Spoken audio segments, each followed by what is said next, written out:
नमस्कार, गौरीज किचन आणि मॅजिकमध्ये तुम्हा सर्वांचं मनापासून स्वागत आहे। तर आज आपण करणार आहोत रव्याच्या स्टिक।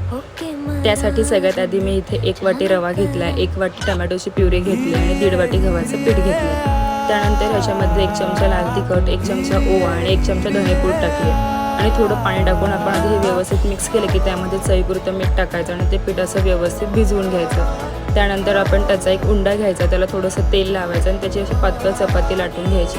ती जास्त जाडही नाही लाटायची, व्यवस्थित अशी चपाती लाटून झाली की त्याचे आपण काप करून घ्यायचे। जर तुम्हाला त्याचे असे उभे सरळ काप करायचे नसतील तर तुम्हाला तुमच्या आवडीच्या शेपप्रमाणे जरी तुम्ही त्यांना कट केलं किंवा लाटलं तरी चालणार आहे। त्यानंतर तेल गरम करायला ठेवायचं, तेल गरम झाले की त्याच्यामध्ये आपण हे काप टाकायचे आणि ते व्यवस्थित तळून घ्यायचे।